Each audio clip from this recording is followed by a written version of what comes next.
अहाना की जिंदगी हमेशा घर और रिश्तों तक ही सिमटी रही थी। उसे सब सीधी सादी बहू मानते थे, लेकिन उसके भीतर सालों से एक सपना दबा हुआ था, खुद की पहचान बनाने का। जब शहर में एक बड़े फूड फेस्टिवल की घोषणा हुई तो अहाना ने तय कर लिया कि इस बार वह मौका हाथ से नहीं जाने देगी।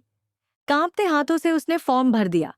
कागज पर अपना नाम लिखते वक्त उसका दिल धड़क रहा था, लेकिन अंदर ही अंदर एक आग जल रही थी, कुछ कर दिखाने की। लेकिन कहते हैं ना, दीवारों के भी कान होते हैं। अहाना का राज ज्यादा देर छिपा नहीं रहा। खबर पहुंच गई पीसी मोनी तक। वह गुस्से से तिलमिला उठी। शाम को जब पूरा परिवार लिविंग रूम में बैठा था, उन्होंने तंज कसा, वाह, अब हमारी बहुएं मेला घूमेंगी, स्टॉल लगाएंगी और घर की इज्जत का तमाशा करेंगी। अहाना, तुम्हें शर्म नहीं आई? कमरे में सन्नाटा छा गया। सबकी नजरें अहाना पर टिक गईं। वह बोलना चाहती थी, लेकिन शब्द गले में अटक गए। तभी दुर्गा देवी अपनी छड़ी के सहारे खड़ी हुईं और बोली, बस बहुत हुआ मोनी।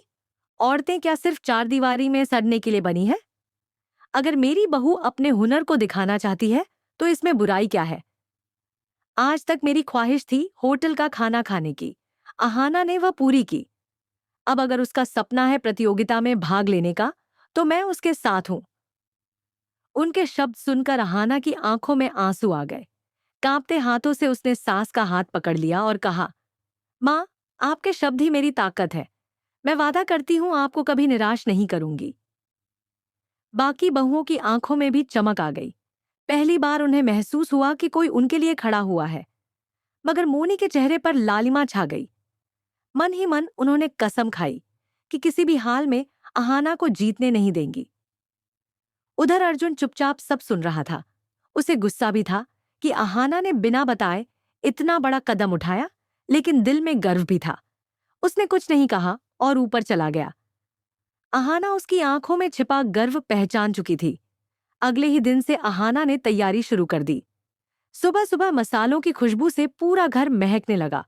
कभी उसकी नई डिश सबको चौंका देती, तो कभी उसकी मेहनत देखकर बाकी बहुएं भी मदद करने आ जाती। दुर्गा देवी पास बैठकर उसे पुराने नुस्खे बताती, कभी दाल में नया तड़का, तो कभी मिठाई का राज।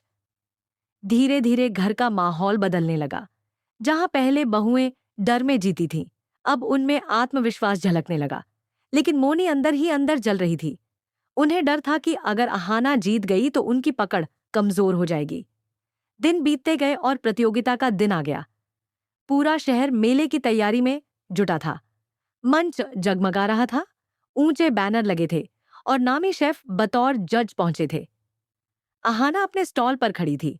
हाथ कांप रहे थे, लेकिन दिल से एक ही आवाज गूंज रही थी, मां मेरे साथ है, मैं हार नहीं सकती। तभी प्रतियोगिता शुरू हुई। भीड़ उमड़ पड़ी थी।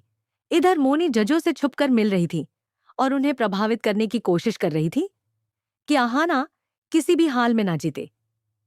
दूसरी तरफ अर्जुन भीड़ के पीछे खड़ा सब देख रहा था। उसकी आंखों में चिंता भी थी, लेकिन गर्व भी। घड़ी ने जैसे ही संकेत दिया, अहाना ने आंखें बंद करके गहरी सांस ली और पूरे जोश से कढ़ाई उठा ली। मसालों की खुशबू चारों ओर फैल गई। दर्शक मंत्रमुग्ध होकर देख रहे थे। हर डिश में अहाना ने केवल स्वाद ही नहीं डाला, बल्कि अपनी भावनाएं भी उड़ेल दी। ये खाना उसके संघर्ष की कहानी था। जब प्लेटें जजों के सामने रखी गईं, तो पूरा पंडाल खामोश हो गया। जजों ने झका और एक एक कौर के साथ उनके चेहरे पर संतुष्टि झलकने लगी। एक नामी शेफ ने कहा, इसमें वह बात है जो किताबों में नहीं सिखाई जा सकती।